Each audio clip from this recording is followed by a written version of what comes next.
दिल्ली में बीजेपी के जीत के बाद चर्चे बिहार के हो रहे हैं। बिहार में अब क्या होगा? कुछ बड़ा खेल हो सकता है क्योंकि हार नीतीश कुमार की हुई है। समझेंगे बिहार की सियासत की सबसे बड़ी खबर। हमारे वरिष्ठ सहयोगी विवेकानंद जी हैं। विवेका जी, नीतीश कुमार की इस हार का क्या असर होगा बिहार में और कौन सा खेल बीजेपी खेल रही है? देखिए, दिल्ली के विधानसभा चुनाव में नीतीश कुमार की हार तो हुई है और भारतीय जनता पार्टी की जीत हुई है। बिल्कुल, यह महत्वपूर्ण है। नीतीश कुमार तो एक सीट पर चुनाव लड़े, भारतीय जनता पार्टी के सहयोग से वे हार गए और जीत भारतीय जनता पार्टी की हुई, यानी कि सरकार भारतीय जनता पार्टी की बन रही है। 27 सालों के बाद भारतीय जनता पार्टी दिल्ली में वापसी की है। मोदी लहर, आप समझिए, मोदी लहर 2014 में जब नरेंद्र मोदी देश के प्रधानमंत्री बने, उसके बाद दिल्ली विधानसभा का चुनाव हुआ, उसमें भी बीजेपी दिल्ली पर फतह नहीं कर सकी। उसके बाद अगला जो चुनाव हुआ उसमें भी भारतीय जनता पार्टी जीत नहीं सकी। लेकिन इस बार 2025 की शुरुआत में ही 24 में लोकसभा के चुनाव हुए, जब तीसरी दफे देश के प्रधानमंत्री नरेंद्र मोदी बने, उनके नेतृत्व में जब एनडीए ने की सरकार बनी और उसके बाद दिल्ली विधानसभा के चुनाव हुए और इस चुनाव में अरविंद केजरीवाल तीसरी दफे सरकार में आने से चूक गए। उनकी करारी हार हुई और जीत किसकी हुई? जीत उस पार्टी की हुई जो लंबे समय से दिल्ली में संघर्ष कर रही थी, लंबे समय से कोशिश में थी कि दिल्ली पर कब्जा किया जाए, लेकिन कब्जा नहीं हो रहा था। इस बार क्या हुआ? इस बार कब्जा हो गया और न सिर्फ कब्जा हुआ बल्कि अरविंद केजरीवाल जो कह रहे थे कि उनको हराने वाला कोई नहीं है, उनकी हार हुई और बीजेपी की जीत हुई। लेकिन जो सबसे बड़ा सवाल है कि बीजेपी की सहयोगी पार्टी, चाहे वो जेडीयू हो या चिराग पासवान की पार्टी हो, दोनों के कैंडिडेट की हार हुई। यह गंभीर सवाल है और इसका प्रभाव कहीं ना कहीं बिहार विधानसभा चुनाव पर पड़ेगा, क्योंकि अक्टूबर नवंबर महीने में बिहार में चुनाव होने हैं। चुनाव की उल्टी गिनती शुरू है। दिल्ली का आज रिजल्ट का समापन हो गया, उसके बाद अब सबकी निगाहें बिहार विधानसभा चुनाव पर रहेंगी। तो दिल्ली चुनाव परिणाम का सीधा प्रभाव बिहार की राजनीति पर पड़ेगा। खास करके कांग्रेस की हार हुई है तो उसका प्रभाव तो महागठबंधन के अंदर पड़ेगा ही, लेकिन बीजेपी की जो जीत हुई है उसका प्रभाव बिहार एनडीए पर पड़ेगा। जो भारतीय जनता पार्टी थोड़ी बैकफुट पर रह रही थी, दिल्ली चुनाव के बाद उत्साहित है। दिल्ली चुनाव के बाद इतना उत्साहित है कि उसका जश्न पटना यानी कि बिहार भाजपा के दफ्तर में जश्न मनाई जा रही है।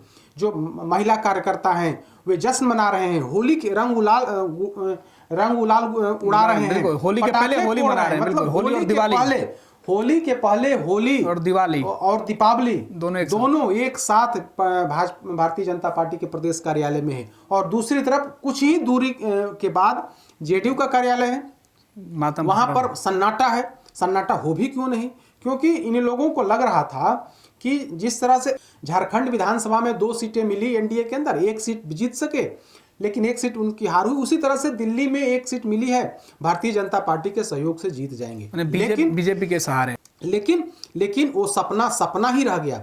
नीतीश कुमार जो सपना पाल रखे थे और जो उन्होंने अपने बेहद करीबी शैलेंद्र कुमार को वहां से उम्मीदवार बनाया था बुराड़ी से, उनकी हार हुई। इससे जेडीयू को बड़ा झटका लगा। जेडीयू ने पूरी ताकत लगा दी थी, भारतीय जनता पार्टी ने भी ताकत लगाई थी, लेकिन जेडीयू के तमाम बड़े नेता वहां पर कैंप कर रहे थे, जनसंपर्क कर रहे थे, गांव मतलब घर घर घूम करके अपने प्रत्याशी को जिताने की अपील कर रहे थे। ऐसा लग रहा था कि भारतीय जनता पार्टी के सहयोग से बीजेपी जेडीयू जीत जाएगी, लेकिन ऐसा नहीं हुआ। बीजेपी ने सरकार तो बना ली, सरकार तो बनाने जा रही है और दूसरी तरफ उनके जो सहयोगी दल हैं वो अपने कैंडिडेट को नहीं जिता सके। यह बड़ा सवाल है और कहीं ना कहीं इसका प्रभाव बिहार विधानसभा चुनाव पर पड़ेगा। इसका क्या प्रभाव पड़ेगा? प्रभाव ऐसा पड़ेगा, क्योंकि आप देखिएगा तो हाल के दिनों में बीजेपी थोड़ी बैकफुट पर रह रही थी, लगातार बैकफुट पर रह रही थी, लेकिन दिल्ली विधानसभा चुनाव के बाद संजीवनी मिला है।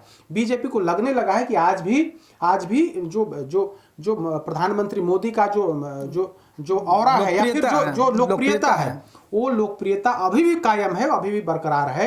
और इस बार जब विधानसभा के चुनाव होंगे तो निश्चित तौर पर मोदी का चेहरा भी सामने होगा। नीतीश का चेहरा तो सामने होगा, मोदी का भी चेहरा होगा। जो डबल इंजन की सरकार कही जाती है, तो डबल इंजन की सरकार में नीतीश कुमार तो है ही, प्रधानमंत्री मोदी भी हैं।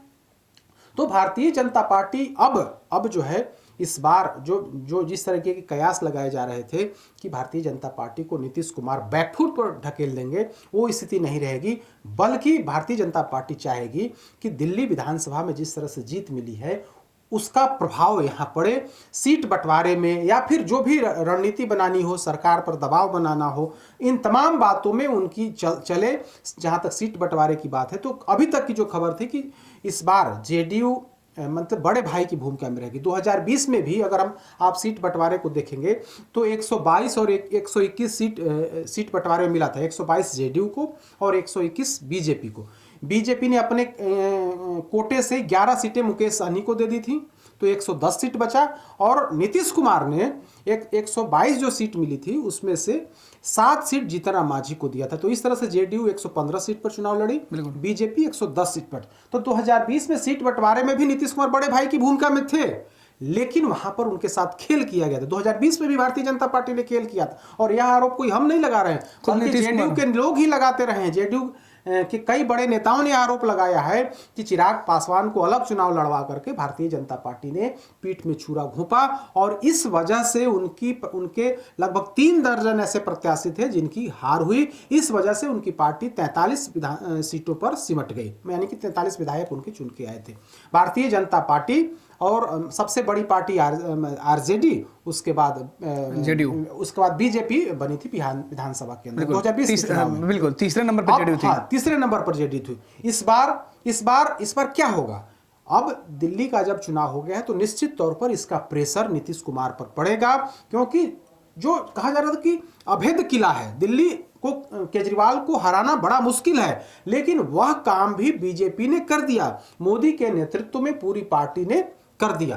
तो वैसी स्थिति में भारतीय जनता पार्टी का शीर्ष नेतृत्व का मनोबल बढ़ा है, और यही वजह है कि आने वाले समय में भारतीय जनता पार्टी का हस्तक्षेप बिहार के अंदर नीतीश कुमार पर और बढ़ेगा। और विधानसभा चुनाव में जो बातें कही जा रही थी कि इस बार मतलब 2020 वाली कोई गलती नीतीश कुमार नहीं दोहराएंगे, बड़े भाई की भूमिका में हर हाल में रहेंगे, तो हमें लगता है कि अब भारतीय जनता पार्टी भी पूरी मजबूती के साथ उभरी है, और इसका सीधा प्रभाव यहाँ पड़ेगा, नीतीश कुमार पर पड़ेगा, जेडीयू पर पड़ेगा।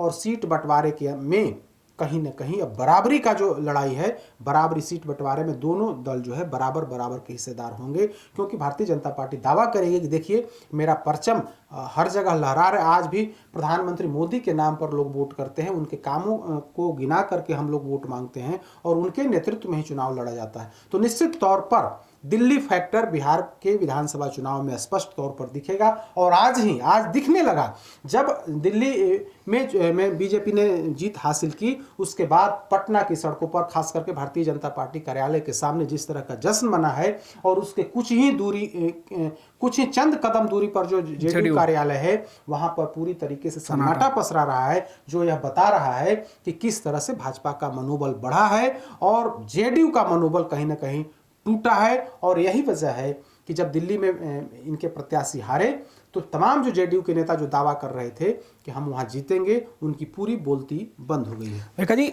बिहार में जिस तरीके से जश्न मनाया जा रहा है, ये अपने सहयोगियों को भी अपनी ताकत का एहसास कराया जा रहा है?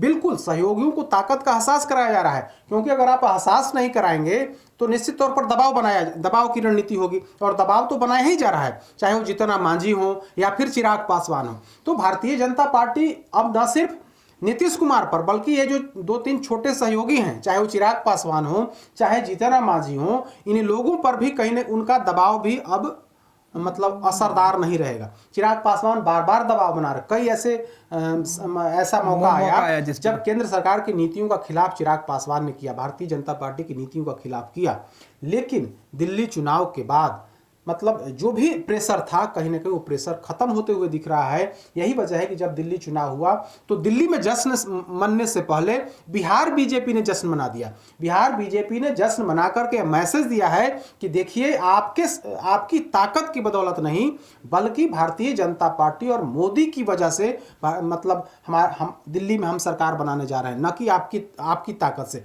आपको हमने 1 सीट दिया, आप वो भी सीट हार गए, चाहे वो जेडीयू की बात कर ले चाहे लोजपा की बात कर ले। चिराग पासवान बड़ी बड़ी बातें करते हैं, लेकिन यह दिल्ली की जनता ने बता दिया कि चिराग पासवान की लोकप्रियता बिहार से बाहर नहीं है, यह स्पष्ट तौर पर दिख गया। नीतीश कुमार की लोकप्रियता बिहार से बाहर नहीं है। जिस बुराड़ी में जेडीयू प्रत्याशी की हार हुई, वहां पर पूर्वांचल और बिहार के लोग ही मैक्सिमम लोग रहते हैं, वहां भी जेडीयू प्रत्याशी की हार हो गई। तो सवाल यही है कि भारतीय जनता पार्टी जो बिहार में नीतीश कुमार के पिछलग्गू के तौर पर मानी जाती थी कि बीजेपी की पिछलग्गू है जेडीयू की, वो स्थिति अब होने वाली नहीं है। कहीं ना कहीं भारतीय जनता पार्टी का मनोबल बढ़ा है और यह मनोबल कहीं ना कहीं जेडीयू के लिए नुकसानदेह साबित होगा आने वाले विधानसभा चुनाव में। बहुत बहुत धन्यवाद विवेका जी। तो बिहार में दिल्ली चुनाव के जीत की खुमारी बीजेपी के ऊपर दिखाई पड़ रही है, लेकिन विधानसभा चुनाव में यही खुमारी नीतीश को मुसीबत में डाल सकती है। नेताजी सुभाष मेडिकल कॉलेज एवं हॉस्पिटल का ऑर्थोपीडिक विभाग बिहार के सर्वश्रेष्ठ ऑर्थोपीडिक विभागों में से एक है, जहां दुर्घटना या अन्य कारणों से फ्रैक्चर के मामलों का नवीनतम तकनीक से इलाज की सुविधा उपलब्ध है। NSMCH, Amhara, Bihta, Patna. Panorama group, जो सोचता है वो करता है। ये लो मुंह मीठा करो, आज मैंने अपना जॉब छोड़ दिया, अब हम पूर्णिया वापस जाएंगे। जॉब छोड़ दिया है? मतलब ये घर कैसे चलेगा? हम करेंगे क्या? और माँ बाबूजी क्या बोलेंगे? इसलिए मैं एक और मिठाई का डब्बा लाया। अपने बिजनेस के लिए लोन अप्रूव हो गया। अरे लोन अप्रूव हो गया वो तो ठीक है, लेकिन पूर्णिया में हम रहेंगे कहाँ? अपना घर भी तो नहीं है वहां। इसलिए तो एक और मिठाई का डब्बा अलग से लाया हूं। हमने पूर्णिया में घर ले लिया है, पूर्णिया के ई होम्स पैनोरमा में। पूर्णिया में पैनोरमा ग्रुप लेकर आए हैं ई होम्स पैनोरमा। बड़ा घर, आलीशान जिंदगी और अत्याधुनिक सुविधाओं के संग। अरे अब क्यों मुंह मीठा करवा रही हो? क्योंकि हम घर वापसी जो कर रहे हैं। घर वापसी की खुशी पूर्णिया में ई होम्स पैनोरमा के संग। E homes panorama, luxurious lifestyle redefined.